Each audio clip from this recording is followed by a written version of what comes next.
Hello, and welcome to the Soul of Innovation podcast. I am the host, Thomas Anglero, and my mission for this podcast is to share with you those private thoughts and reflections that I have, being one of the top keynote speakers around the world on technology, motivation, and innovation. I hope you truly enjoy all the lessons I share, all the dots I connect that sometimes are just really difficult to get out, but it's all for you. I truly hope you enjoy this episode. Welcome to the Soul of Innovation podcast. I am Thomas Anglero, and I'm a little bit somber today because I had a very powerful reflection. Do you know how difficult it is to know what's happening in someone else's life? Do you know how impossible it is for you to even guess what somebody's going through? Think about it. How often when you talk to people, do you really know what they're going through? Or flip it around. Whenever, 100% of the time, when people talk to you, to the people that talk to you at work, do they know what you're going through? Do they know about your troubles? Do they know how much pain you're in? Do you know how sad you are about certain things? How embarrassed you are if anybody was to find out? Does anybody know that about you? How would you feel if people knew that about you when they talk to you? I'm not trying to scare you. It's just that feeling you have now about all your insecurities, about all those things that are not going right in your life that you don't want anybody to know. Those things, not those specific things, but that feeling you have that at any cost no one should know what you're going through, that is what everyone you talk to is feeling too. You know, in the last few months, literally the last 4 months, I've been contacted by old friends, and out of nowhere, they inform me that after many years of marriage, that they're splitting up. No signs of anything going bad, no stories, no nothing, and then from my perspective, all of a sudden. But from theirs, they said it has been declining for years and years and years. In other situations, it just happened fast. But no one can tell. Do you know how difficult it is for you to guess what other people are going through? With all the stuff happening in your life, and when you meet somebody and you pass judgment on someone for the things that they're thinking, why?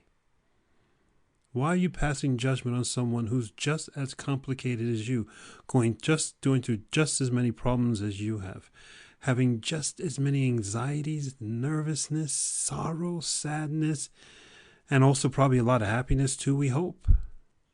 You know, they have a full life of all these emotions, of all these things. Understand, every time you meet somebody, you don't know what they're going through. I remember when I was a kid, just some man told me, he said, Thomas, you don't know what happens inside of people's houses. What happens behind that closed door, behind that closed curtain. And then we were looked up at some curtain of some house. And I realized, no, I have no idea. And then he said, every house has a different story. And then I looked around the street, and there were houses everywhere. And it means that every single house has a secret story of what's really going on with that family, what's really going on with that mother, that father, the sons, the daughter, the dynamics between everybody, the dynamics between all of them and the rest of the world. Let me share you a story I think is really powerful, but I think is appropriate. Maybe all of you, it's a gift to all of you.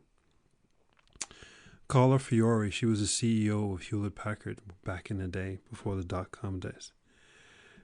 And as a CEO, she merged Hewlett Packard, I believe, with Compaq. She bought Compaq. HP bought Compaq. And Compaq computers were big back then. Regardless, it doesn't matter. This was before the dot-com days, so such a merger of two gigantic companies was unheard of. And her being a woman CEO, no one believed her. No one trusted her. But every day she went to work and she fought. She fought everyone who doubted her. The board of directors hated her, and she would fight them all day long.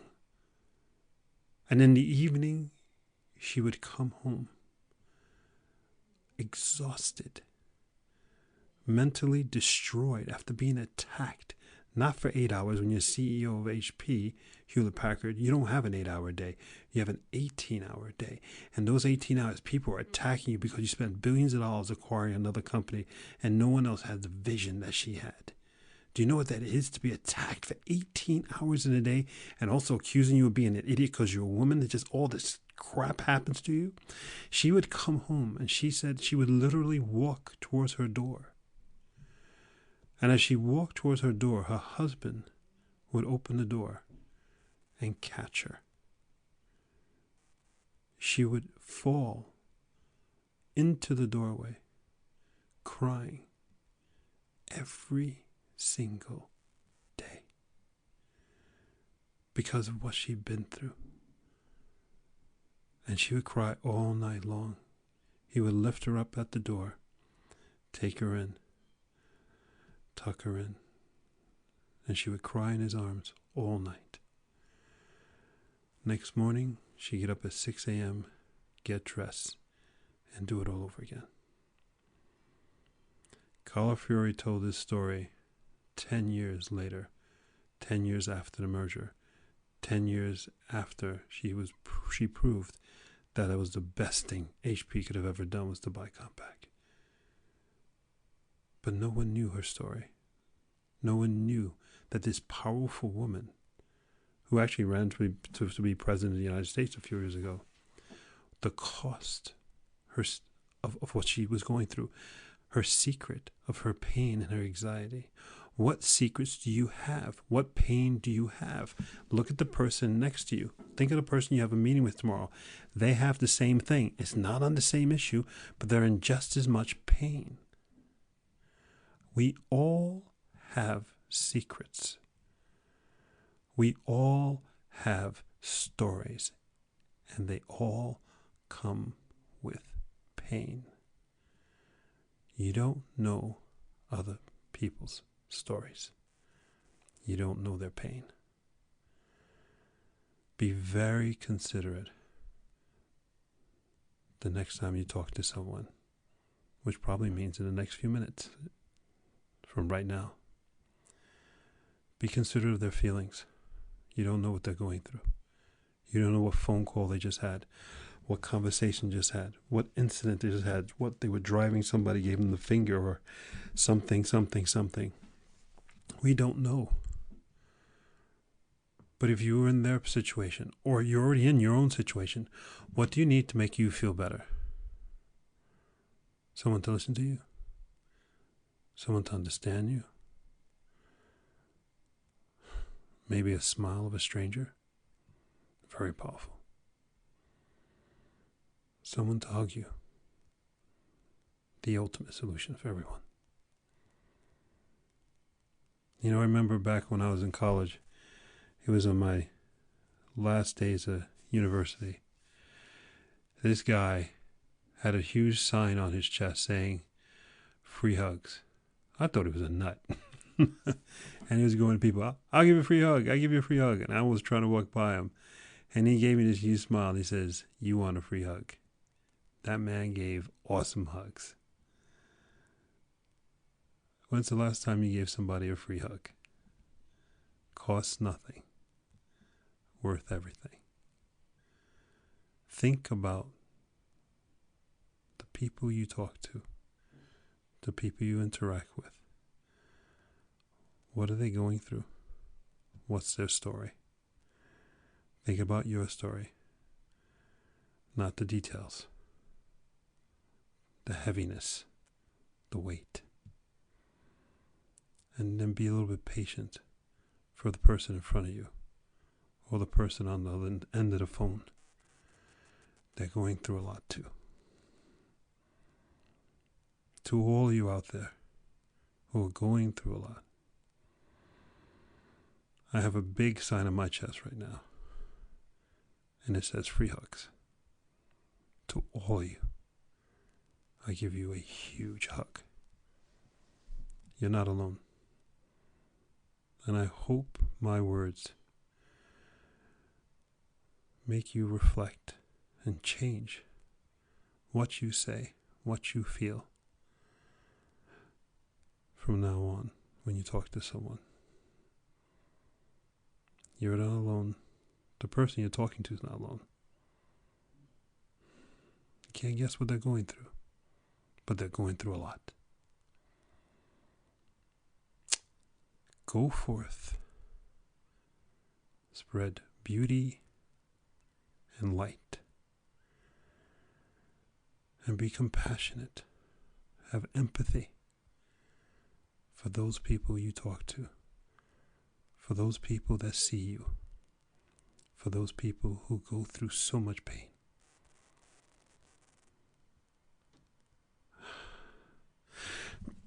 I want to end this with one last story. I was on the bus the other day, and there was a girl in front of me sitting down facing me, and I was standing there. And I could see in her face that she was dealing with something. She wasn't crying, but she was trying to hold it together. She was about 16, 17.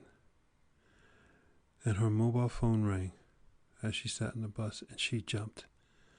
And my eyes opened up, because that's not a normal reaction. It wasn't a reaction like the phone scared her. It was a reaction of hell just broke loose. She put the phone to her head. Her lips started to quiver. And she said, "Hello?" And the other person on the end of the phone just started talking. 2-3 seconds later, she yelled out, "No." And her forehead then leaned against the glass that separated between me and her. And she had kept the phone there and kept on listening. And a few seconds later, she lifted her head back, and tears had filled her entire face. I was frozen. There were older ladies sitting next to her to her right. And she turned her head, and the person on the phone was still talking. And she just said to them, "Papa, my papa." And they just started squeezing her. And she said something on the phone and then hung up.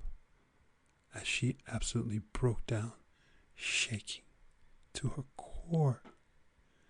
She had gotten horrible news about her father, her papa. The 16-year-old girl was broken.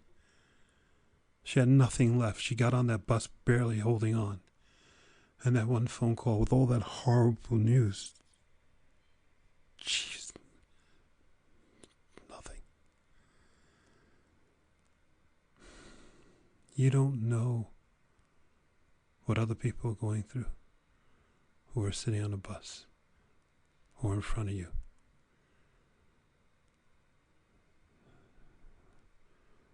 Be patient with people. Everybody's going through something. I love you. Until the next time. Thank you for listening to that episode. If you want to contact me, you can contact me on my website at englero.com, and you can also subscribe to the newsletter, or you can find me anywhere on social media with Facebook, YouTube, Instagram, and Twitter. Thank you so much, and I hope to hear from you very soon.